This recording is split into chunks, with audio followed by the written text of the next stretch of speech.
और मैं यही पूछना चाहता हूं टीएमसी की सरकार से कि आपको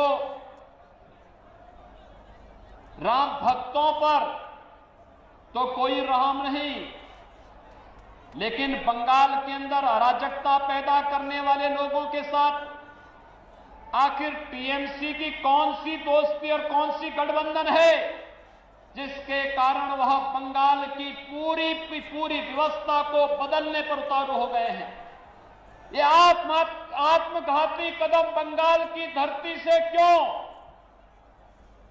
मित्रों, जब देश के यशस्वी प्रधानमंत्री मोदी जी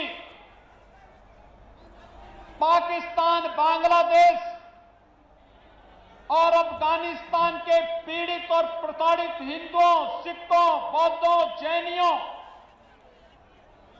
ईसाइयों, इन सबके संरक्षण, इनको सुरक्षित ठिकाना देने के लिए एक कानून बनाते हैं और उस कानून को भारत के अंदर लागू करते हैं, तो बंगाल में हिंसा क्यों होती है? ये हिंसा सत्ता प्रायोजित हिंसा क्यों? यहां पर एक तरफ पीड़ित और प्रताड़ित मानवता को शरण देने की जब बात की जाती है तो यहां की सरकार विरोध करती है, लेकिन जब घुसपैठियों को बाहर करने की बात होती है यहां की सरकार तिलमिला जाती है। यहां की सरकार घुसपैठियों, अवैध घुसपैठियों के साथ में है, उसको यहां की जनता के साथ कोई लेना देना नहीं।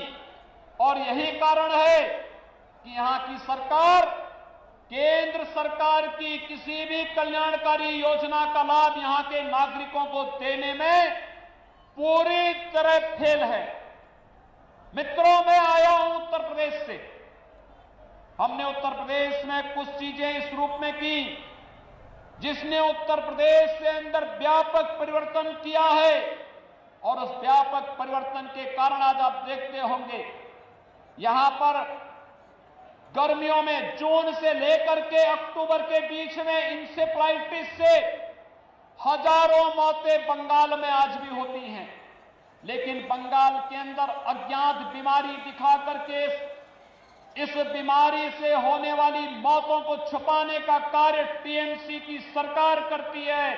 इससे पहले कम्युनिस्टों की सरकार भी यही बंगाल के अंदर करती थी, लेकिन हम लोगों ने प्रधानमंत्री मोदी जी के अनुकंपा और उनकी कृपा से स्वच्छ भारत मिशन के अंदर हर एक गरीब परिवार के घर में एक एक शौचालय बना दिया, हर एक घर तक शुद्ध पेयजल उपलब्ध कराने की व्यवस्था की। आज परिणाम है इंसेफ्लाइटिस उत्तर प्रदेश से पूरी तरह समाप्त हो चुका है। कोई मौत इंसेफ्लाइटिस से उत्तर प्रदेश के अंदर नहीं होती है। मित्रों, 3 वर्ष के अंदर उत्तर प्रदेश के अंदर 40 लाख गरीबों को आवास मिला है। प्रधानमंत्री आवास योजना में 40 लाख परिवारों को एक एक आवास। मैं आ रहा था अभी बागडोगरा से, मैं देख रहा था मालदा तक एक भी गरीब व्यक्ति का पक्का मकान नहीं है। ये प्रधानमंत्री आवास योजना का लाभ यहां के गरीबों को क्यों नहीं मिल पाता है? यहां के बंगाल के गरीबों को क्यों नहीं मिल पा रहा है? क्योंकि यहां की सरकार रुचि नहीं ले रही है। उत्तर प्रदेश के अंदर 6 करोड़ गरीबों को आयुष्मान भारत में 5 लाख रुपए की स्वास्थ्य बीमा का कवर है। वह कहीं भी किसी भी हॉस्पिटल में उत्तर प्रदेश के अंदर या देश के अंदर जाएगा, उसे 5 लाख रुपए की स्वास्थ्य बीमा का लाभ हर वर्ष प्राप्त हो रहा है। केंद्र और राज्य सरकार मिलकर के इस कार्यक्रम को आगे बढ़ा रहे हैं।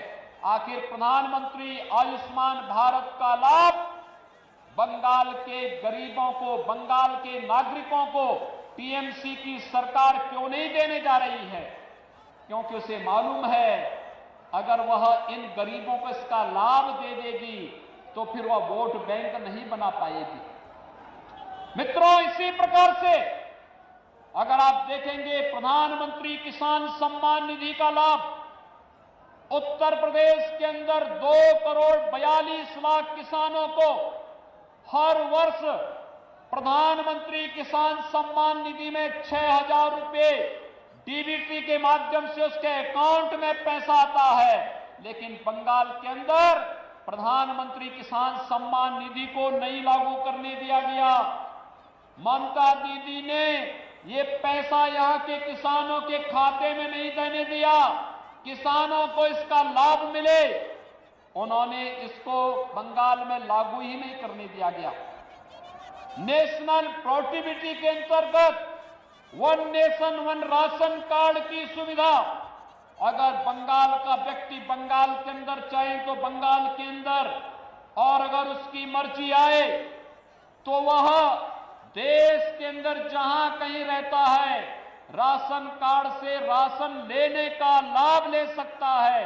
लेकिन टीएमसी की सरकार ने नेशनल पोर्टेबिलिटी को यहां लागू ही नहीं करने दिया, जिससे बंगाल के नागरिकों को राशन की सुविधा का लाभ नहीं मिल पाता है। केवल चंद टीएमसी के गुंडे खाद्यान्न घोटाले में लिप्त होकर के यहां के नागरिकों के खाद्यान्न को हजम करने का कार्य कर रहे हैं।